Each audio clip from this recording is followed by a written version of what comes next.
থেকে তো লাফছি উঠতে গাইতে গাইতে গাইতে গাইতে বড় হয়েছি। কোনোদিন বাবার ভালোবাসা, মার ভালোবাসা, ফ্যামিলির কি ভালোবাসা এটাই জানতাম না। সেই আমার লাইফটা শেষ করে দিল বিক্রি করে। 5.5 বছর বয়সের সন্তান তো আর কাজ করতে পারে না। মামা করতাম, তখন ওরা বলতো যে তোমার মা আর আসবেন। অনেক কান্না করতাম, কিন্তু আমার মা আর আসতো না।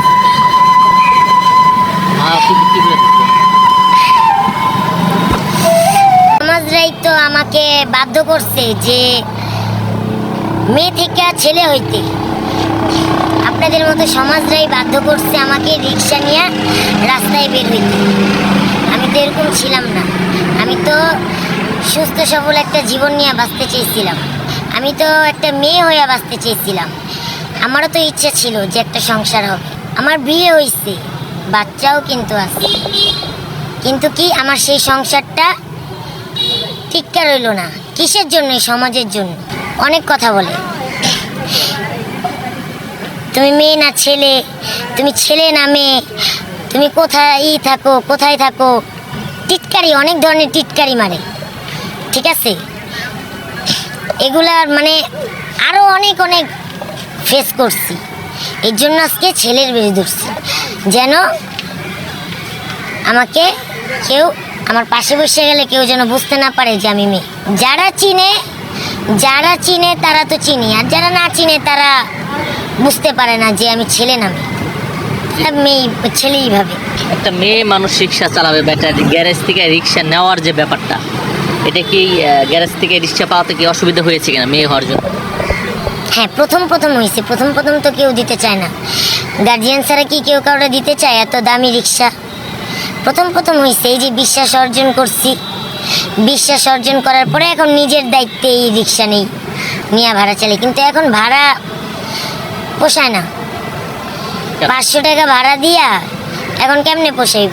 প্রত্যেক দিন রিক্সা ভাড়া 500 টাকা দিতেই হবে। যদি আমি 500 টাকা 600 টাকা কামাই করি, 500 টাকা দিয়ে জীবনে 100 টাকা দিয়ে আমি ঘরে কী করবো? 5.5 বছর বয়সে আমাকে কাজে দিচ্ছিল। 5.5 বছর বয়সের সন্তান তো আর কাজ করতে পারে না। সে কি কম্বল দিতে পারবে? সে কি চাদর দিতে পারবে? পারবে না। এর জন্য আমি ওইখান থেকে পলায়া যাই। মামা করতাম, তখন ওরা বলতো যে তোমার মা আর আসবেন।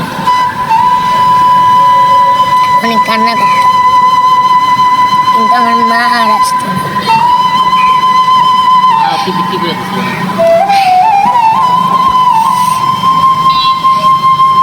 তারপরে এখন আমি কোথায় যাব? আমি উঠা পড়লাম একটা বাসে ওঠার পরে আমাকে কিশোরগঞ্জের 7টা ভাইয়ার একটা আপু পাইছিল। তারপরে এতিমখানায় দিয়ে দেয়। ওই এতিমখানায় আল্লাহর রহমতে মানুষ হই। তখন তো আর এতটা বোঝা হয় নাই যে এতিমখানা থেকে বাইরে হয়ে গেলে আমার জীবনটা এরকম নষ্ট হয়েছে। ওইখানে কি কাজ করাইতো এত কিছু তার মনে নাই। শুধু যখন বলতাম আমি আমার আম্মু যাবো, তখন শুধু একটুকেই বলতো তোমার আম্মু আর তোমার নিবে না। আম্মুকে বিক্রি করে দিয়ে গেছিল সে বাড়িতে? তাহলে আমি জানি না, হইতে পারে এরকম কিছু, তাও জানি না। না জানি নিজের মার নামে কখনো খারাপ কথা বলবো না। তারপরে কি আর নিজের বাবা মার সাথে কখনোই দেখা হয় নাই? 14 বছর পর হয়েছে। কিভাবে দেখার পর পরিবারের কাছে গেছিলেন কিনা? হ্যাঁ, 14 বছর পর হয়েছে। এই চ্যানেলের মাধ্যম থেকে হয়েছে। হলে কি হবে? সেই না হওয়ার মতো। সেটা আমার মধ্যে ছিল, কিন্তু আমার ফ্যামিলির মধ্যে ছিল না। যদি থাকতো তাহলে কি আমি এখনো কি আমি রিক্সা চালাই? এতিমখানা থেকে যখন পালায়া গেছি তখন আমি আবার বাসে উঠা যায় এই যে মিরপুর এলাকায় আসছি। ওই টাইমে যদি আমাকে কেউ নিত, ওই টাইমটার মধ্যেও তো আমি অবশ্য শিশু ছিলাম। ওই টাইমেও তো আমার কোনো কিছু বোঝার মতো ক্ষমতা ছিল না। ওই টাইমেও যদি আমাকে ভালো একটা ফ্যামিলি নিত, আমি মানুষের মতো মানুষ হইতাম না। রাস্তাঘাটে থাকতাম। আমার কি এত অল্প বয়সে মাজারের একটা ছেলেকে বিয়ে করতে হয়? সংসার করার মতো তখন বয়স আমার ছিল না।